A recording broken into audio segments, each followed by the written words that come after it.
Yes, I hear you great. It's very glad to have you join us. We're going to get started in just 1 minute. This is Julia, your other co-speaker, Julia Mensa, just to introduce you very quickly. Thank you. Yeah, I'm Julia from Nunatak from Argentina, South America. And thank you for the opportunity to share with you here today. Mhm. All right, let's get started. Mhm.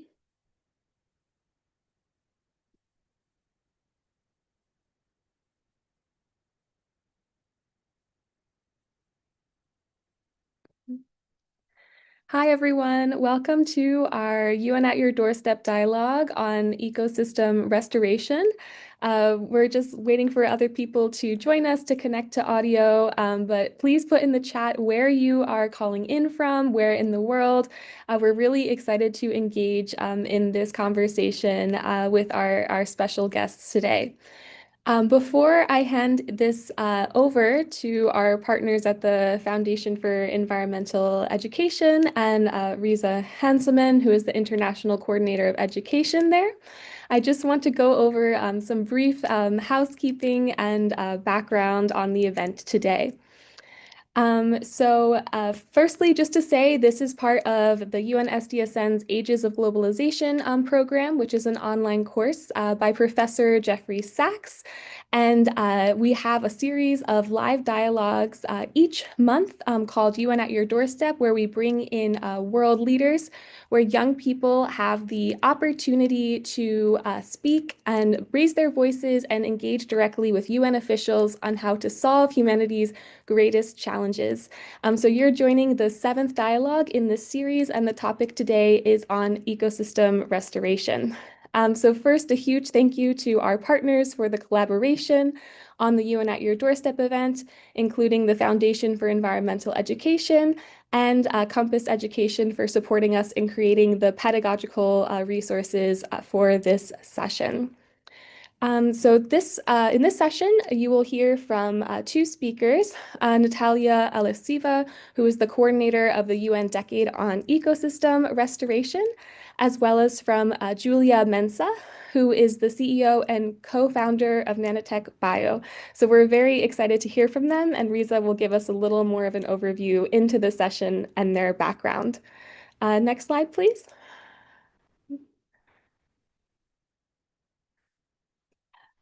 So the last session, apart from me, is just a little bit of housekeeping. So please mute your microphone unless you are one of the key speakers or moderators to minimize background noise.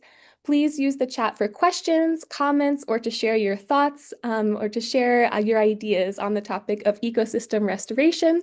You can also enable subtitles to follow this discussion more easily.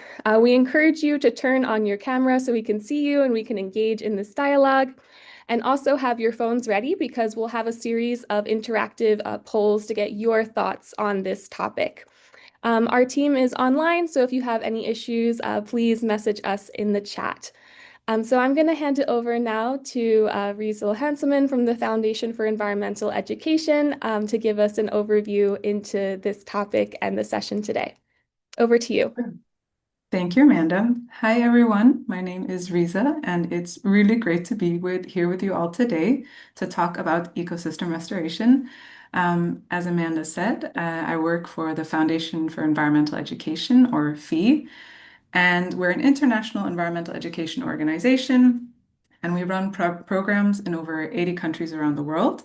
You might know of some of our education programs, maybe Eco Schools, LEAF, which is known as Learning About Ecosystems and Forests, and the Young Reporters for the Environment program, or YRE. We have a few YRE students here today, so shout out to them. You'll recognize them from our very nice background. And we've been working with ecosystem restoration education. It's quite a mouthful. We like to make tongue twisters, apparently. We've been working with that since 2022, where we've been supporting partners of the UN Decade on Ecosystem Restoration, which you will hear more about from Ms. Natalia Alexieva. But this has been a theme with us combined with biodiversity And we're focusing specifically on the education aspect and how we can bring ecosystem restoration education into the classrooms and raise awareness about it, what the topic even is, how young people and educators can do it at schools and in non-formal education. And one way that we've done this is through the Global Action Days campaign this year. It's an annual campaign that we run, and this year we focused on 5 activities over 2 weeks that were all about ecosystem restoration and raising awareness about that. And we just wrapped it up, and we had over 664,000 participants from over 140 countries around the world. So it was a really amazing movement, all thanks to the people who were doing it on the ground. We had young people going on a soil safari and finding worms in their schoolyard, speaking to elders about ecosystem services, and throwing nature-inspired parties. So it was really wonderful. And part of the reason that we do this, and something that's part of all of our work that we do at FEE and through all of our education programs, is to get people to develop a relationship with nature and connect with nature, because we believe that if you care about something, you'll also want to protect and restore it. So if we all can care about nature and we have a relationship with nature, then we'll do our best to protect it as well. So if you like the sound of that and you want to hear more about what FEE does specifically through our education programs, there'll be some links in the chat. With that, I think we can move on to the first Menti word cloud. So we actually want to hear from you now. We would love to hear what you think ecosystem restoration is. We are not expecting you to be experts. I surely am not. I'm learning every day. But if you would like to scan the QR code and then share in 2 to 3 keywords what you believe ecosystem restoration is. And we'll give you a minute or so to do that.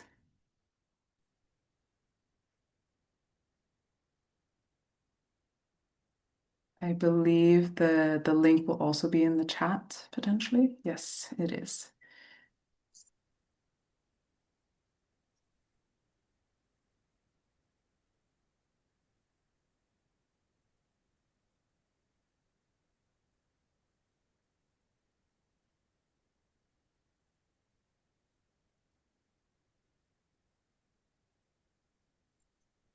Do we want to move to the next slide and see if we've got any inputs yet?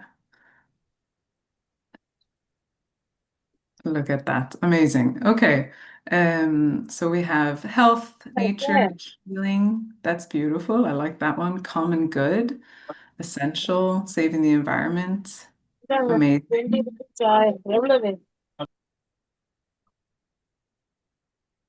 Give it another few seconds if you'd like to throw in a couple words.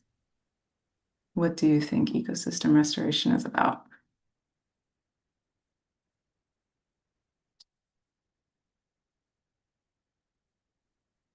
I like that someone said blue. If it makes you feel blue, that's good too. All right. We also have some stuff in the chat, which is great. I see native plants, regeneration, eco-friendly, eco-healing. I like this sense of like health and healing and nurturing, as if there's a sickness that we're trying to address. Really interesting idea. Thank you for all your input. Let's keep this thought in mind as we go through this session. With that, I think I can move on to introducing our 2 wonderful speakers here today. We have Ms. Natalia Alexieva, who is the coordinator of the UN Decade on Ecosystem Restoration since May of 2022 with the United Nations Environment Program. And she has over 20 years of experience working across Central Asia and Europe in the field of environmental protection, climate change, water management, and development. Thank you so much for being here today.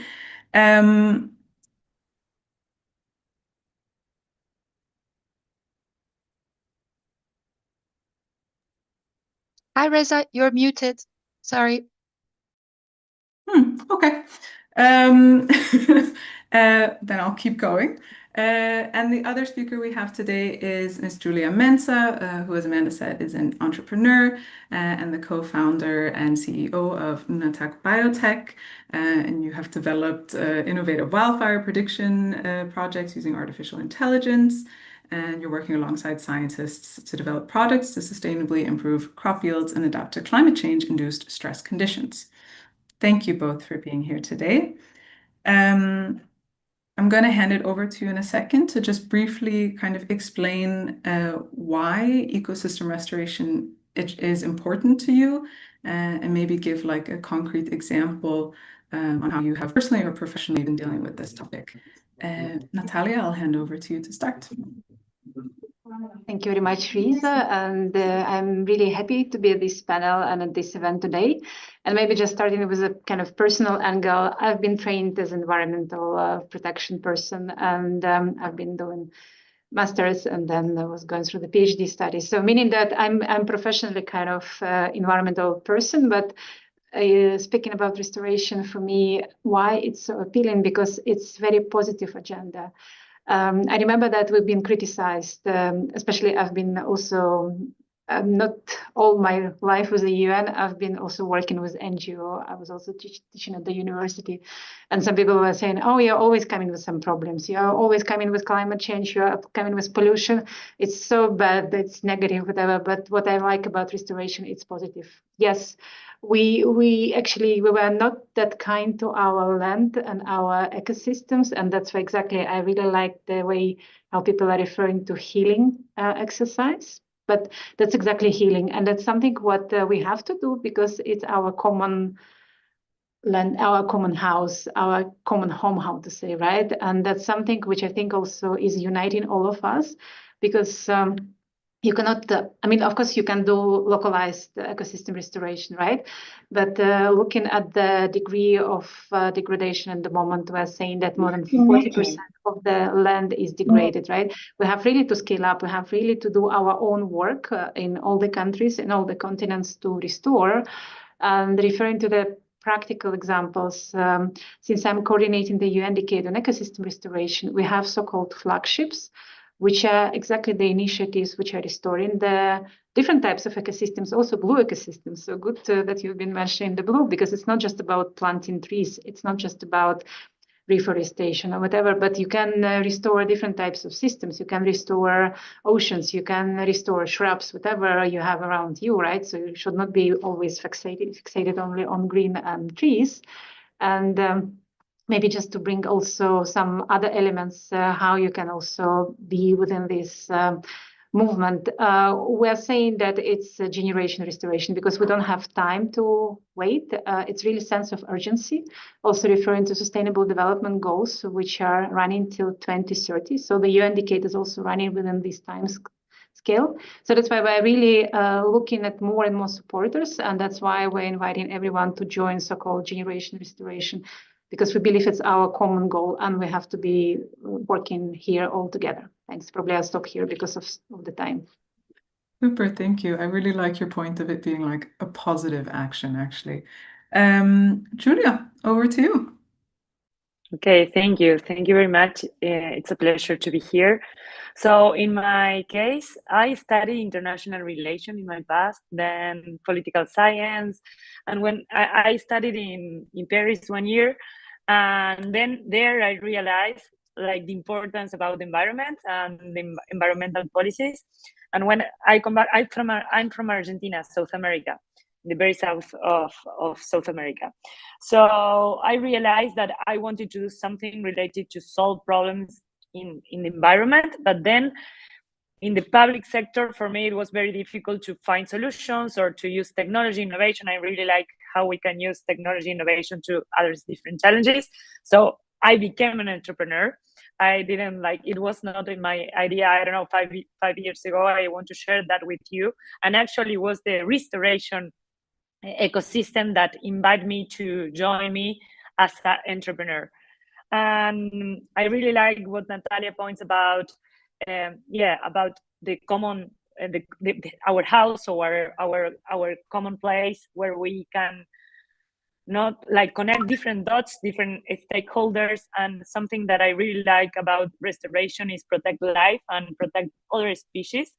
I truly believe that we can learn from other species. We are just, as human, one of all that we have here. And yeah, I really like when we care about the species, we are learning from them, and then we can even take their knowledge to solve another different challenges that we have, not only related to environment, but also even how we connect each other. Like we can, I really believe that protecting nature, we can protect ourselves too. So this is my point. And I lead Nunatak. Nunatak is a company, a science company. What we do is inspired by resilient nature that survives in Antarctica and different harsh places. We identify how microbes, fungi, bacteria can help plant species to survive in very harsh environments. And we use those microorganisms to develop products for agriculture and soil restoration. So this is Nunatak. Very cool. Thank you for sharing. I appreciate when people come from different backgrounds into ecosystem restoration or the environmental sector. I think it adds a lot of richness. Super. We are going to move on to a bigger discussion, but I will first introduce our first moderator. Zoe Murr is 15. She's a young reporter for the environment from Bermuda. She is a 3-time national article winner in the Wiry competition and has won second place twice in the international competition. She is a writer and photographer, and she has focused on topics that are of importance to Bermuda, but with a global perspective, including plastic, marine pollution, invasive species, coral reef ecology, and more. She's the co-founder of Bermuda's Summersfield Microforest and was a board member of Bermuda's Youth Climate Summit. This is only half of the things that Zoe has got going on, but we haven't got time to go through them all. But with that, I am pleased to hand over to Zoe. Thank you so much. I'm so grateful to be here with these amazing pioneers. I'd like to introduce the first discussion question. What are the root causes of ecosystem degradation, and what roles can education, technology, and policy play in reversing them? I'd like to hand this off to Natalia. Do you have a response? Thank you for asking. And yeah, I was also reflecting on the root causes, because most traditional were always referring to land use changes to agriculture. And of course, it's linked to the food security. But I think it's also partly our lifestyles, right? Because we are somehow, of course, yes, within the development, we would like to have more commodities. We would like to have better living conditions. We would like to have let's say, more access to different resources, right? And that's why the issue with sustainability is always driving the degree of our demands and our engagement, right? That's why I would say that from my point of view, the main cause of the degradation is that we're not balancing what we have in hands, meaning our earth and our ecosystems, and what we would like to get out of them, right? So it's something quite generic, but as said, we can definitely break it down to either food or land use or even urbanization, because with growing urbanization and more areas which have been used for other purposes, it's less and less space for the nature to thrive and to keep us going. Thanks. Thank you. I liked how you highlighted how our lifestyle has a big impact on our ecosystem. Julia, would you like to respond as well? Yeah, for sure. So in my case, I see similar like in one side, like individual causes, or maybe more respected to related to our habits, how we treat our lands, the food, what we eat, the conscience that we have related to that. On the other side, like in a more structural or systematic point of view, we can see how, the policies we have, and also you mentioned the role of education and technology.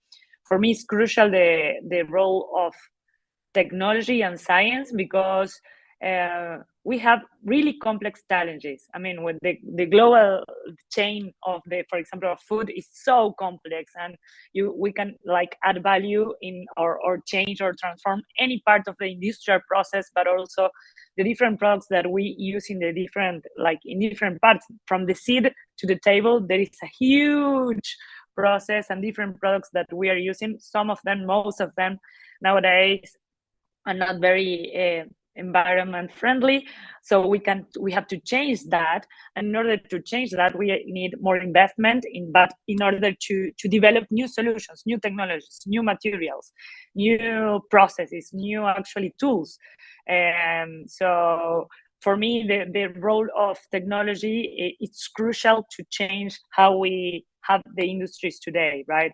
And how and that will help at the end of the day to have more possibilities as consumers to access to more options, and buy what you really want to buy, but with a conscious decision. Yeah, thank you. I completely agree that our habits and also the bigger system are both contribute to the degradation of our ecosystem. We have some pre-submitted questions that were upvoted by young people. So first for Julia, we have a question. How can we make eco-entrepreneurship more accessible to young people, especially those in rural or low-income areas who want to start restoration projects?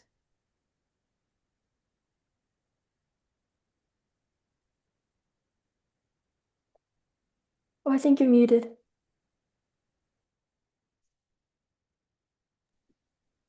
Here, can you hear me? Yeah, perfect. So in the role of young people or youth, it's very important in my case. What the suggestions that maybe I can offer, at least it's my experience. You have to know that I don't have 20 years of experience with that. I mean, I'm learning every day, and I have many plans of friends and young entrepreneurs, and the community of entrepreneurs is really, really important, and also like different activists actually. So in related to the question, I think that education is very important. There are like different, as Risa mentioned before, also through education and different methodologies, you can treat different land, for example, or maybe other ecosystems, as Natalia mentioned before, ocean or wherever. So education is one of the main points. And actually, for example, here in Argentina, there are some organizations, from some friends that have they have programs in 80 schools around all Argentina, learning how they can treat with different methodologies. So this is one way to start through education. Then once you have more knowledge about that, you have more job opportunities, right? I definitely believe that in the restoration ecosystem, you can find a place to add value, because it's a global movement. And in terms from maybe you design good, maybe you, I don't know, lead good, you have to find what your strength, and related to that, see in your ecosystems which are the key stakeholders you have to talk with. So education, know your strength, and then also be contacted with allies or maybe with this global networks. For example, in my case, I'm part of G20 Global Land Initiative as a eco-entrepreneur. It's a initiative from the UNCCD. So for me, it was really important because being part of that, that community helped me to understand other problems maybe that happened similar or the same, maybe in Africa, in Asia, in, I don't know, in other countries in South America. So be connected, and if you have Wi-Fi and access to the network, and you have LinkedIn, you can really do very good connections and ask for help. This is the maybe advices that I can suggest for young people, that you don't need too much money to start doing things and to be connected. And once you start asking for help, I think that some answers came to you.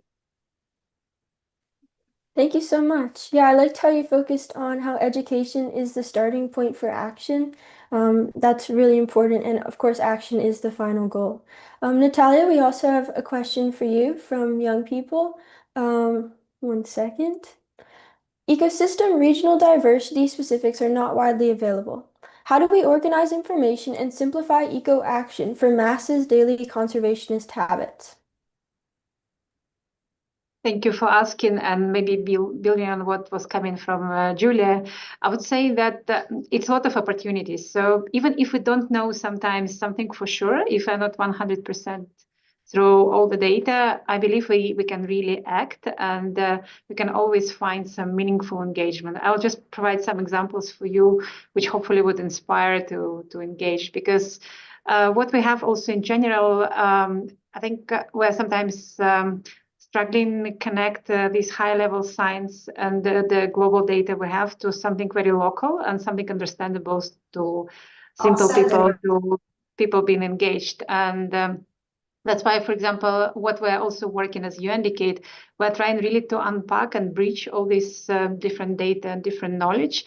And we have so-called FIRM, which is Framework for Ecosystem Restoration Monitoring, which is more like scientific and official data, but we're really looking how to connect it to indigenous knowledge, indigenous data, and then, of course, how to come down to the local level so people also understand what does it mean to have certain numbers in these systems and in these whatever UN reports. And that's why I think also, as it was already said, that education is crucial, but then education, maybe we have to link also to media campaigns into really trying to unpack how this the knowledge what you have, how you can also connect with some other people really for the joint action. And that's why I would bring also another example of what we do within the EA indicate. It's so-called Restoration Hub. It's a digital platform again. So it's something, as Julia said, once you have some electricity, sorry, it was going down and up because I'm in Kenya. But once you have internet connection and electricity and some maybe some desire also to engage, you can do a lot of engagement through all these digital platforms, and we're also offering this.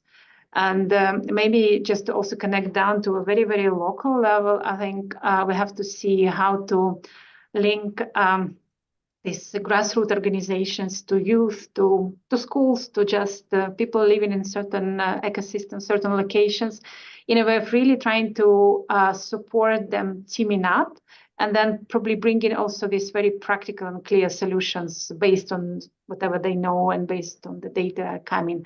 For example, if you have the issue with like water scarcity, whatever, and then therefore you have the degradation of ecosystem, you can always bring some solutions in terms of rainwater harvesting or drought-resistant native species, etc. Right? So meaning that, as Julia was also mentioning before, it's a lot of technology, it's a lot of knowledge which we have already, and which we can always translate to the local action and do something very practical. Thanks. Thank you for emphasizing the importance of communication. And also, I love your positive approach to ecosystem restoration. I think it's inspiring. We're going to move on to a poll where members of this community who are interested can get involved. So we have several questions regarding ecosystem restoration. Which type of ecosystems are most at risk where you live? What's the biggest human-driven obstacle to restoring nature in your community? What actions have you taken for nature? And what support would help you to do more for ecosystem restoration? Feel free to click on the links or join the QR code. I'd also like to share a bit about my experience with ecosystem restoration. Being in Bermuda, it's especially evident how connected to the environment we are. We collect rainwater from on our roofs. We're so close to the ocean and to wildlife. Um, but I think there are so many problems that we can see in the environment, but there are also so many ways for individuals and for communities to combat those problems and to approach it from all sorts of aspects. So some of the ways that I've been involved are through wildlife photography and ecosystem photography, like seeing plastic in the environment and seeing animals like the endangered Bermuda cow and just being able to show other people what's going on in our community. We've got the poll up on the screen now. It seems like forests and trees are most at risk, and rivers and lakes, oceans and forests. All of the above are biggest human-driven obstacles: overconsumption, lack of political will, land grabbing. It seems like a lot of people have planted trees or restored native plants. I've done some work with that as well. That's super important. And also educating people about invasive species as well, and how to prevent them from taking over from natives. A lot of people have advocated for change, which is awesome. Support for ecosystem restoration, funding or supplies for projects would be helpful for a lot of people. More knowledge or training, that comes back to education and kind of how important that is to being able to approach ecosystem restoration. Then a team or a club, kind of some guidance would be helpful as well to a lot of people.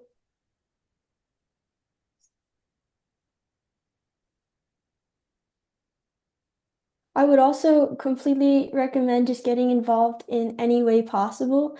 There are international programs and national programs, and then there are local community programs, pretty much anywhere that I can think of, where you can just go out and get involved and find somebody, contact them, email them. That's kind of the best way to get out and to start getting involved.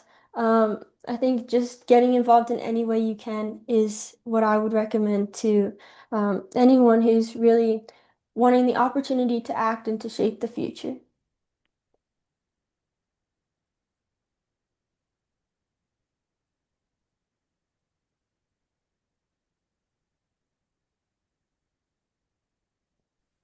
Thank you so much for participating in our poll. That has been really helpful in sharing your opinions, and we're really glad that everyone could have an impact. I would like to introduce Lutfia Ikmar, who is a student from Malaysia and a young reporter for the environment. She is a 13-year-old from Kuala Selangor Science School with a passion for public speaking, innovation, and creative digital storytelling. She is a natural leader and communicator and has earned national and international accolades, including the Gold Award at the Malaysia International Young Inventors Olympiad 2024 and silver at the IPITEX Bangkok 2025. She has represented Malaysia in global essay and digital writing competitions and was recognized in the Bright Champs International Talent Discovery by MIT India. She has remarkable presentation and multimedia skills and excels in videography, graphic design, and hosting live events. She was also the national winner of the Young Reporters for the Environment 2024 and is an advocate for youth empowerment and sustainability.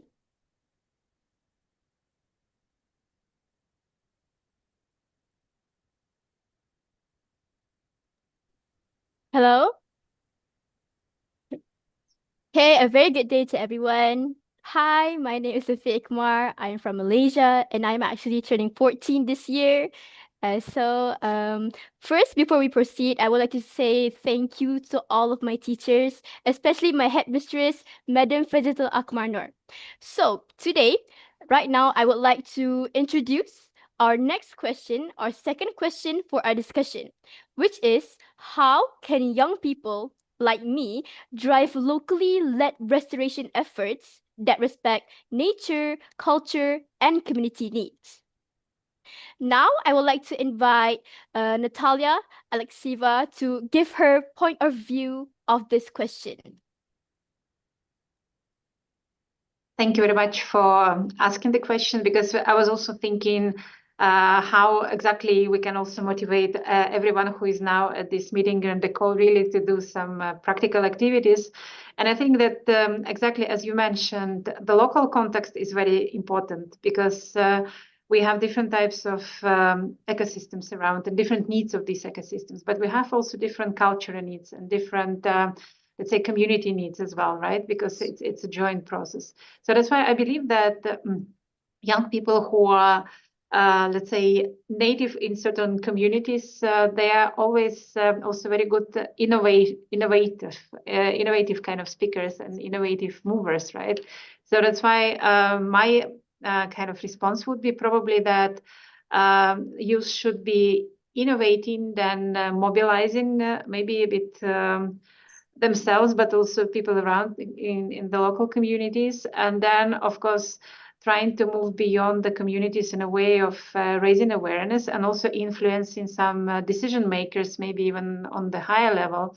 Because yes, you can do the local restoration, you can do a lot of practical activities, but sometimes you still need to be connected to the national level and to certain funding decisions or certain political kind of structures, right?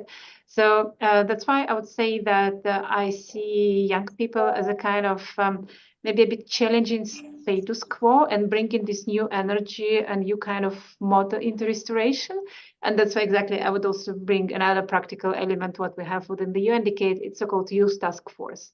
We have 25 bright people who are really coming with very clear vision what they would like to do, how they would like to do. And on our side, we're aiming to support this engagement because they are our future. And since we're restoring also our ecosystems for the future, for this young generation, definitely this youth representation should be important, and this should be also connected through different levels, starting from the local, but then going up. And then also as we're working on the global level, we're trying to also support as much as possible. Thanks. Well, thank you, Natalia. I think that was a very outstanding point of view from you. I really think that innovation is a very big first step for us youth to take action for ecosystem restoration. Now, without further ado, I would like to invite Julia to express her view on this matter.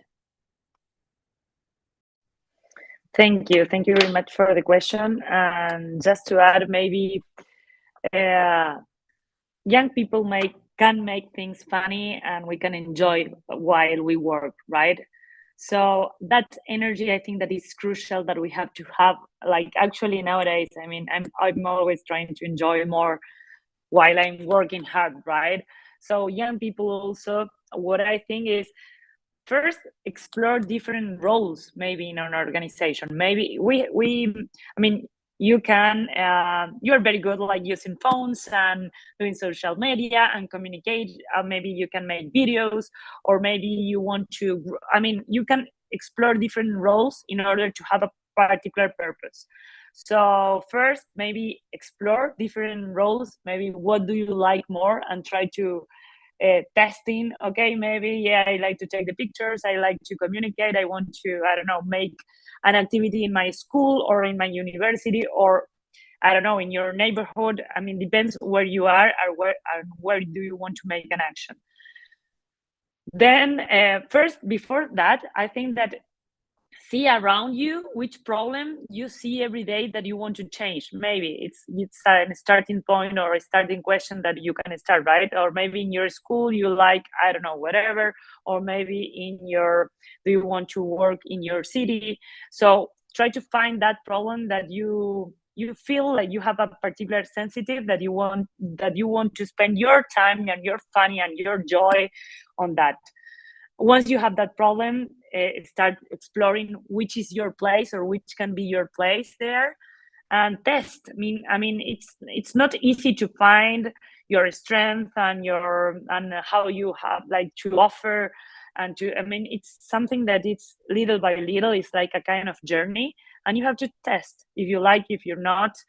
And at the same time, I think that the role is to propose, come as you come here in how you ask our questions. I mean, with that energy, try to say, okay, I have this idea in my school, I want to prepare that, what we can do. And generally, when you have like this kind of energy, people tend to react like good and help. So that's my point of view. Well, thank you, Julia. Well said. And again, I believe you have a very strong point with that, because I also think that youth can be a huge role in ecosystem restoration because of their curiosity, with their knowledge, and also our advanced technology right now, because that can be big for ecosystem restoration.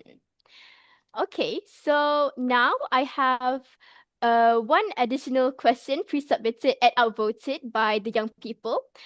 Okay, for Natalia, we have a question, which is how can young people hold companies or governments accountable when their actions harm local ecosystems?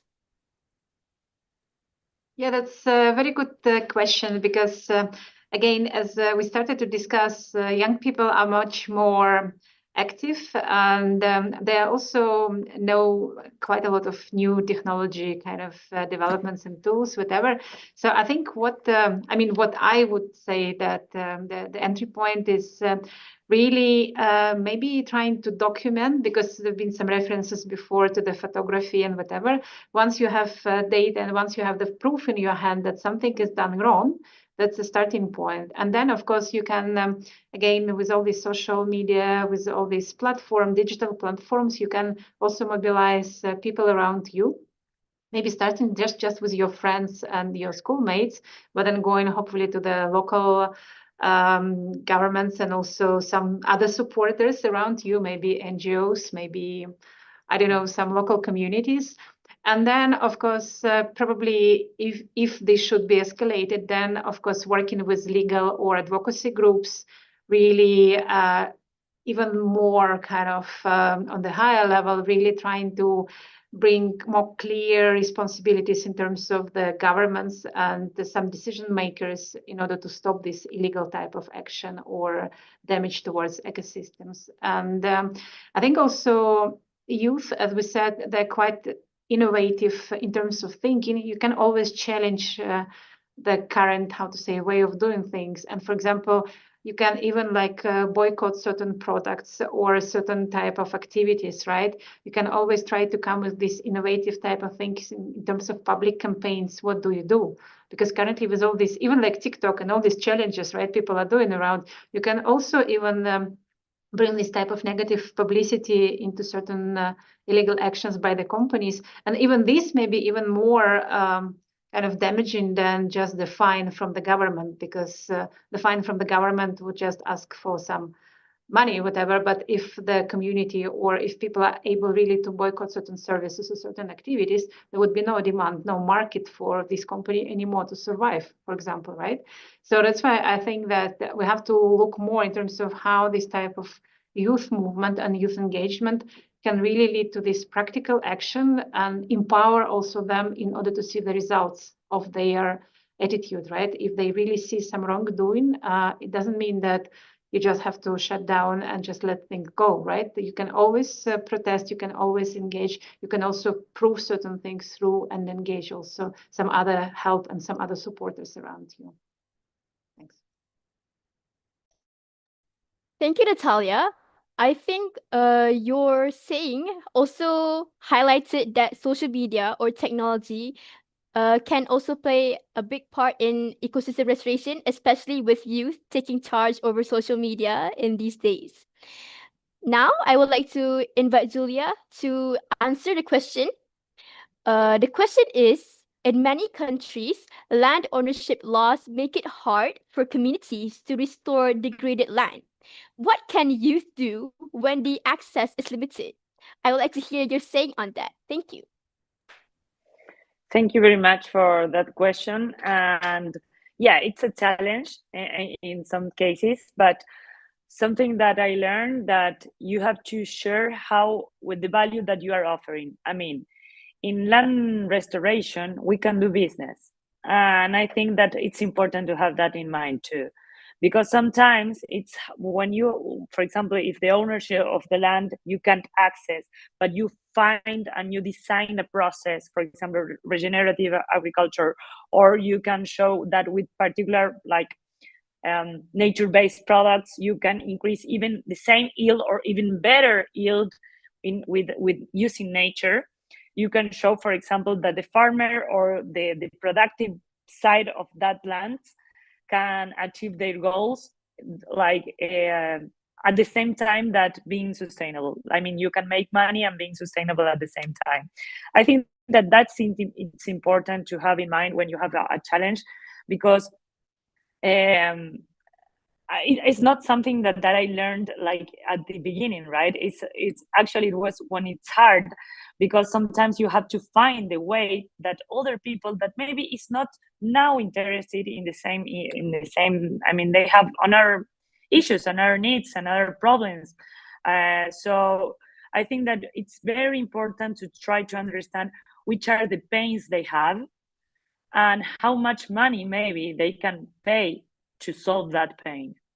And you can, like, from your side, think which solutions we can provide to that problem, right? And when you see that solution, maybe you can find with people around the world being connected through internet and using different technologies to address that.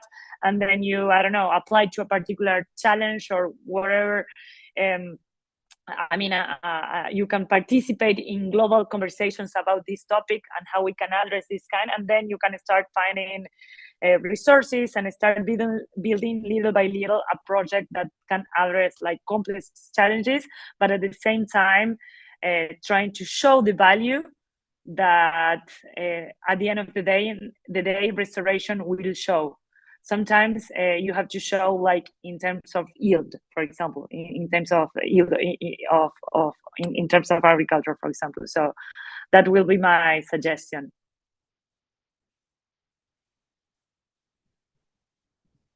Sorry, you're Thank muted. you. Yeah. Thank you, Julia.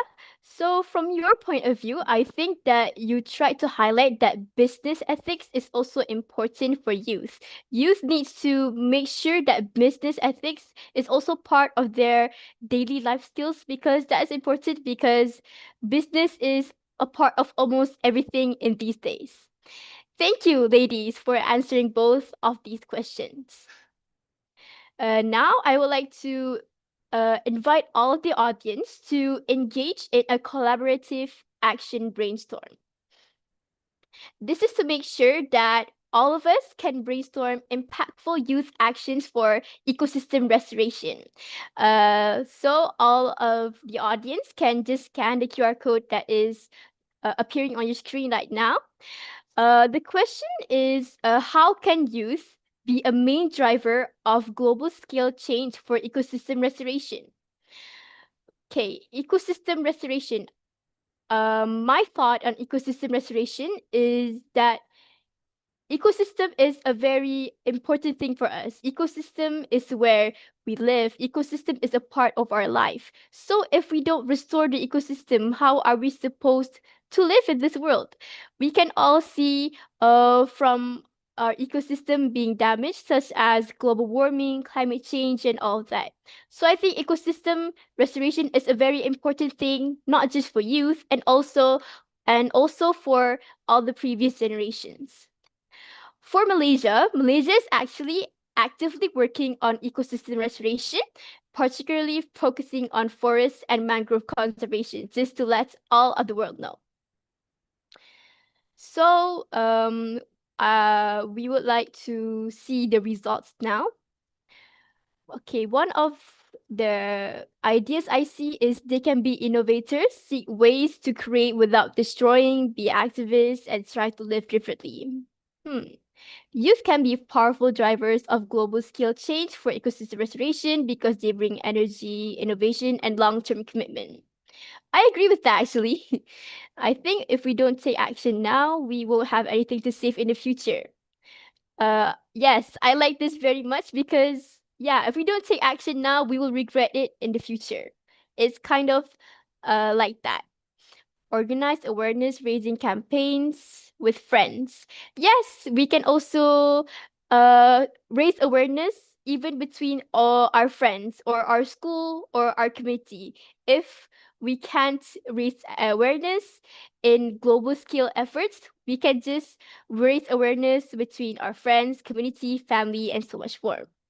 Calling out bad behavior by corporation not letting, I think, use the UNCRC as a legal basis to demand restoration for the future. Ecosystem is a part of our life. Youth can plant trees. Yes, youth can plant trees. We can just plant trees in our backyard to increase the oxygen in our air. That is also some kind of simple action that youth can do actually. I think we need to collaborate with eco-minded individuals who advocate for ecosystem restoration and involving myself with conservation activities in my community. Yes, you can involve yourself in conservation activities in your community. And you can also participate in programs or activities like this to make sure you have yourself known of ecosystem restoration. It's as simple as that, actually.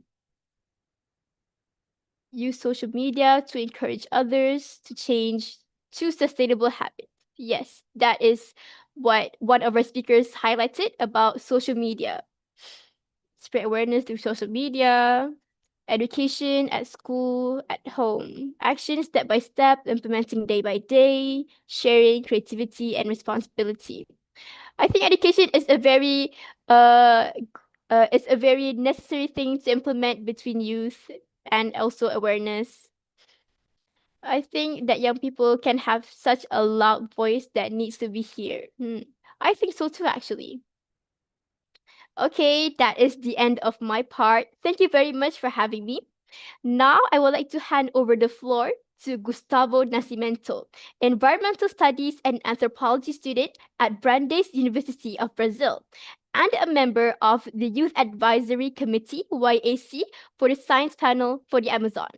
Let's hear a lot of applause for the band. Well done. Thank you, everyone. Really glad to be here. Really glad to be speaking with all of you. I have the little task of kind of closing our meeting right now. So first, I just want to thank everyone who's here on the meeting, and especially for our speakers and our moderators. You guys did a really, really good job. And I have a lot of invitations for all of you. And I'm gonna start by uh, asking people to if you guys can pull up. I don't know if I'm seeing the slides, um, or if people are seeing the slides. Oh, there you go. Yes. So for the first invitation is for all of you to join our generation restoration. So if you can scan the QR code, um, that'll be great. There is the playbook, a practical guide to healing the planet, and you can learn even more of all the things that we said here today. That's the first invitation. The second one, next slide, please. I am part of the Science Partner for the Amazon. I am part of the Youth Advisory Committee. We do a lot of engagement of young people from the Amazon region, the Amazon rainforest, and the countries associated with the forest. We do a lot of engagement of young people from the region into different events, conferences, and the decision-making process that goes into the social environmental policies of the region. And we have a bunch of stuff for all of you to learn. The two main ones right now are our MOOC, which is our massive open online course, which is the QR code on the left. If you want to learn more about the Amazon, the communities that live there, the issues and the solutions for the problems of the region, you can scan that QR code, and that will lead you to the online course. And we also have a webinar that's coming up in June, actually in 4 days. It's on June 26th. Oh, sorry, we are in May. It's actually in a month. So if you want to scan the QR code on the right, you can sign up and register for the event. And then on the registration form, there's also the option to register for our newsletter. So you're going to receive our emails if you want to get more in contact. I'm going to be there on that webinar as well. So hopefully I'll see you all again on that webinar. That's on my side for my organization. Now I want to do another invitation,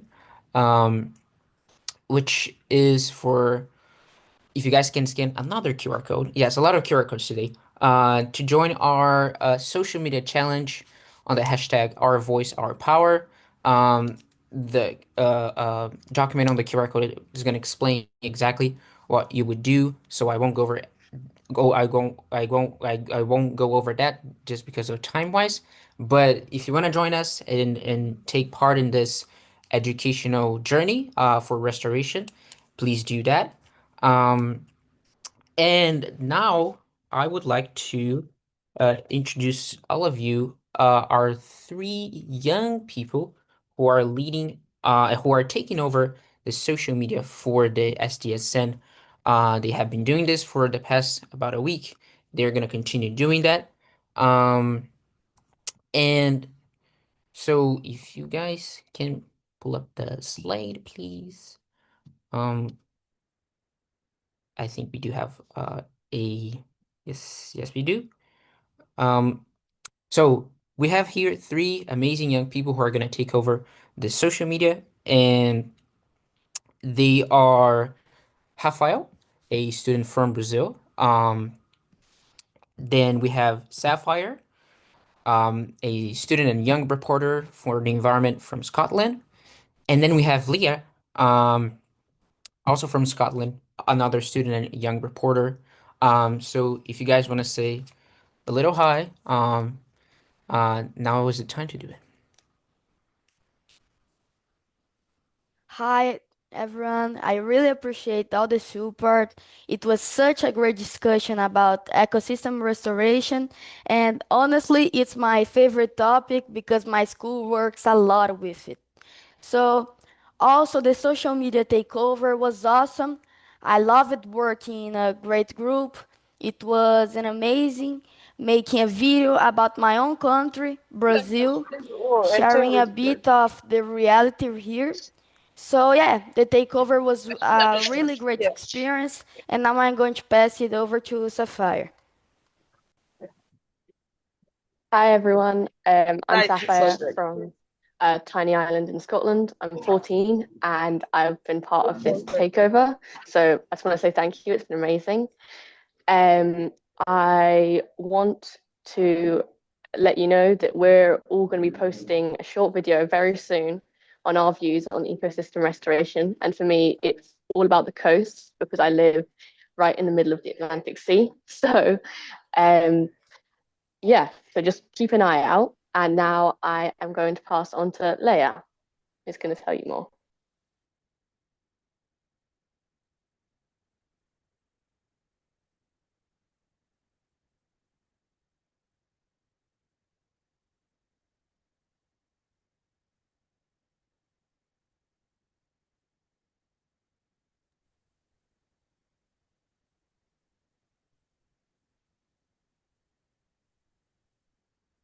Leia, I think you might be on mute if you are trying to jump in.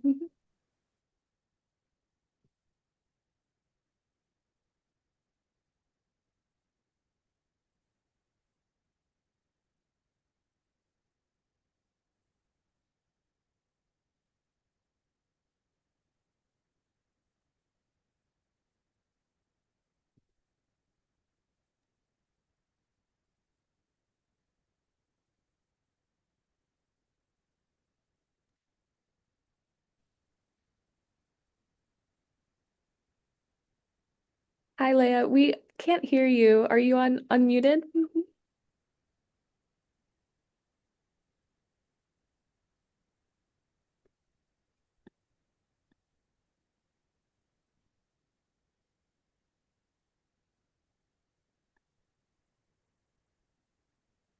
I'm not sure if your mic is working properly, so maybe Sapphire or Is it Rafa. working now?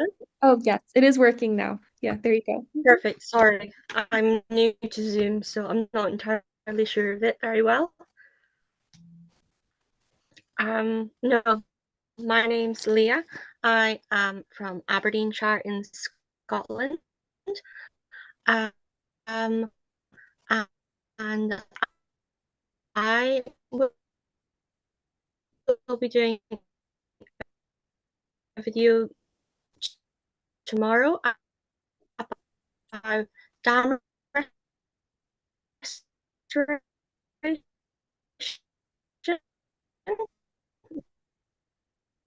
That's a really, really big part of our work in Aberdeenshire is trying to sort of do tons of river work and everything. So we're really excited for that. And obviously Raphael really good. And we'll be posting on social media till tomorrow. But we have lots of exciting things on if you want to have a look at it, which I highly recommend.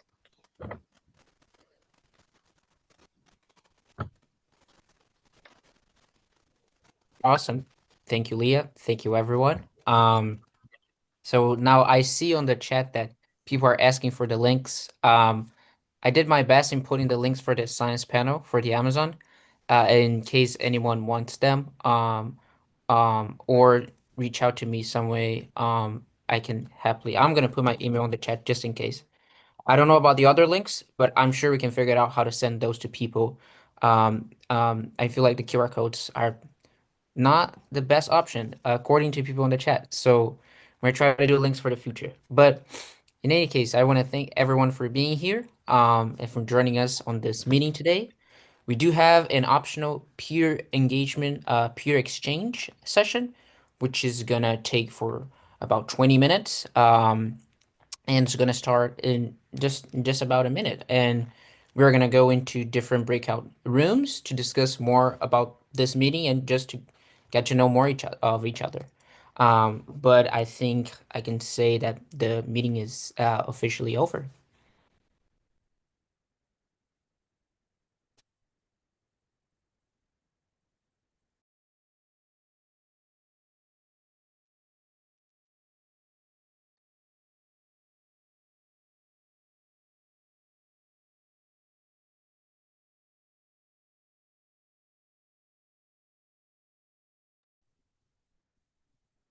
So if you see a breakout room invitation, please feel free to join it and keep up the exchange in the optional peer breakout rooms.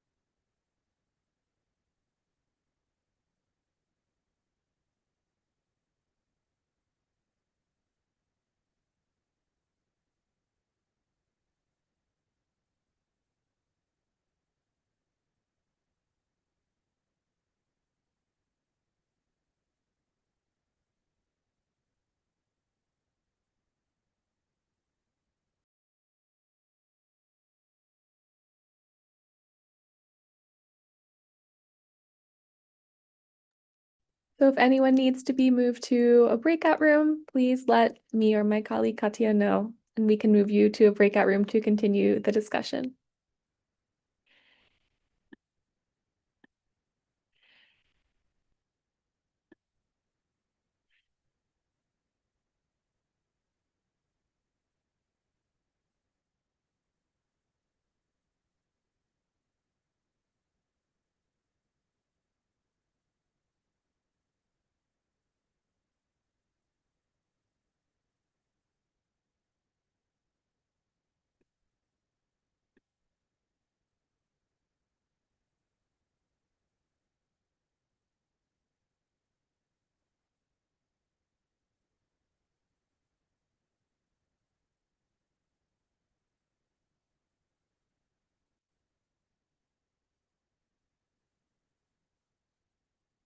Do you want me to stop the recording?